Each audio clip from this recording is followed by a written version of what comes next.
Hello everyone, welcome to day 7 of genetics. Today we are going to discuss a very important connective tissue disorder that is nothing else but Ehlers Danlos syndrome. So we have already discussed about Marfan syndrome.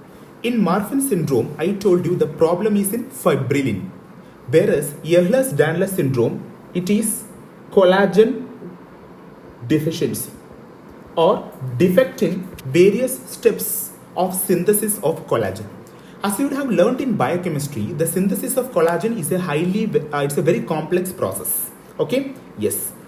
So the Ehlers-Danlos syndrome, we have lot of varieties or variants of Ehlers-Danlos syndrome. And remember, Ehlers-Danlos syndrome almost it exhibit the three most common Mendelian inheritance. As you can see in this table, most commonly they show some autosomal dominant and as well as autosomal recessive. If someone asks you, if it is an MCQ exam, what is the type of inheritance in Ehlers-Danlos syndrome?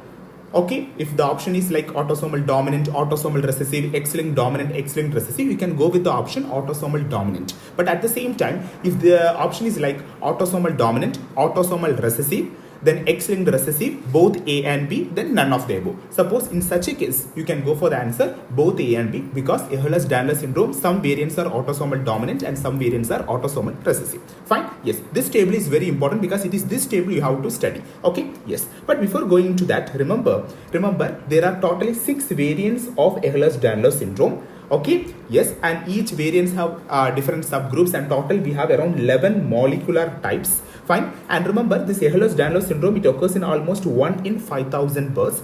So as I have told you, the problem here is in the defect, or there will be some problems in the various steps of synthesis of collagen. So skin, ligaments, joints which are rich in collagen are most commonly affected. So the skin will be hyperextensible, joints are hypermobile, the thumb can be bent backwards to touch the forearm, the knee can be bent forwards to create a right angle, then the skin is extraordinarily stretchable, it will be extremely fragile, or it will be easily bruised. And remember the basic defect in this connective tissue, because collagen is a part of almost all the blood vessels, everything. We have some very fatal variants of Ehlers-Danlos syndrome. That is, one such is called a vascular EDS, where there will be rupture of colon and large arteries. Then there will be rupture of cornea and retinal detachment, which occurs in case of kyphoscoliosis type of EDS, and diaphragmatic hernia in case of classic EDS. All these three are separate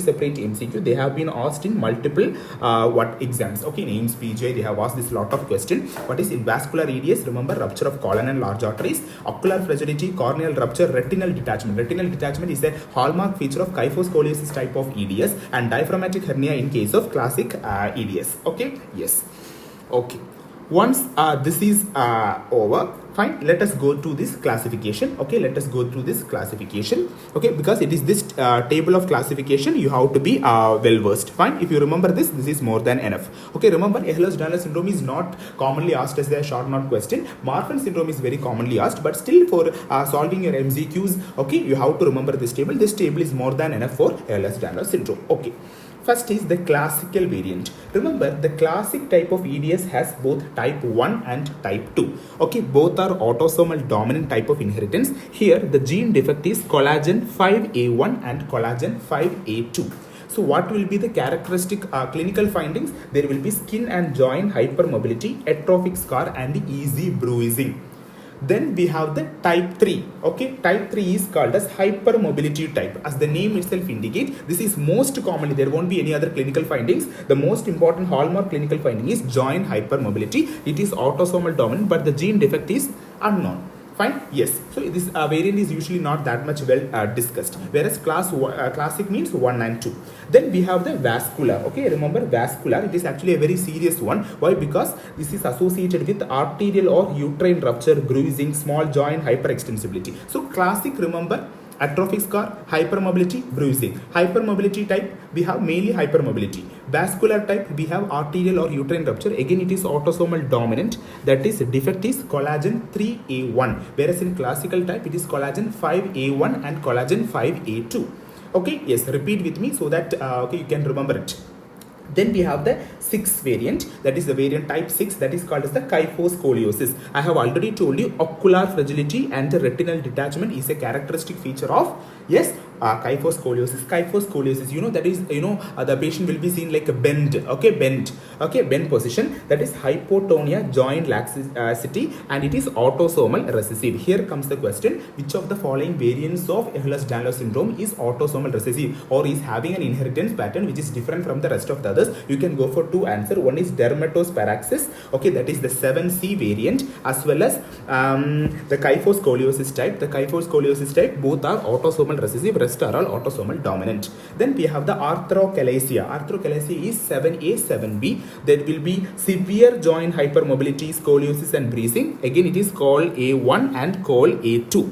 Okay, it is collagen 1A1 and collagen 1A2. And remember, the collagen 5A1 and 5A2 is classical type, whereas 1A1 and 1A2 is arthrochalasia type. Remember this kyphoscoliosis, arthrochalasia, okay, all these are the very severe forms of Ehlers-Danlos syndrome. And the last one is severe skin fragility, dermato means skin. So remember, severe skin fragility is associated with dermatosparaxis, that is 7C. See, actually this numericals, no, that is 1, 2, 3, 4, that is actually we were using this classification previously, but now we are using only a classical variant, vascular variant, kyphoscoliosis variant, but still some examiners are still asking these numericals, okay, that is 7A means what, 7B we want, okay, like that. So remember, dermatosparaxis and kyphoscoliosis are autosomal recessive, and here, and remember in kyphoscoliosis the defect is in lysyl hydroxylase, okay, this has been an MCQ question, and remember pro-collagen N peptidase, that has been also as an MCQ question. Fine. So once again, I am going to revise the Ehlers-Danlos syndrome. Remember, classical variant. Okay. You are please be ready to answer this MCQ question. All are autosomal dominant. All variants of Ehlers-Danlos syndrome are autosomal dominant, except, very good, kyphoscoliosis, that is type 6, and dermatosparaxis, that is 7C. Okay, fine. Then next question. In kyphoscoliosis, what is the gene defect? Lysyl hydroxylase. Dermatosparaxis, what is the gene defect? Pro-collagen N peptidase. Finish. Then ocular fragility, retinal detachment is a feature of kyphoscoliosis. Severe skin fragility is a feature of dermatosparaxis. Severe joint hypermobility is a feature of arthrochalasia. Arterial uterine rupture, colon rupture is a feature of vascular. Then what is the inheritance of classical variant? Autosomal dominant. Col1A1, Col1A2 is mutated in arthrochalasia. Col5A1, 5A2 is defective in classical variant of Ehlers-Danlos syndrome. So these are the important points you have to remember. Okay, there is no need that you should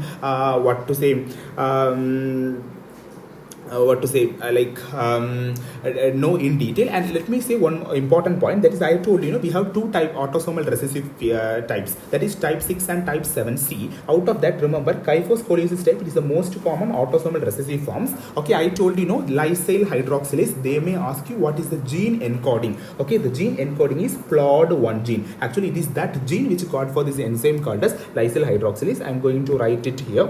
Lysyl hydroxylase, the name of the gene is PLOD1 gene. Okay, PLOD1 gene, that may be also asked as an MCQ question. Okay, rest everything, see, Col5A1, A2 I have discussed. Then yes, okay.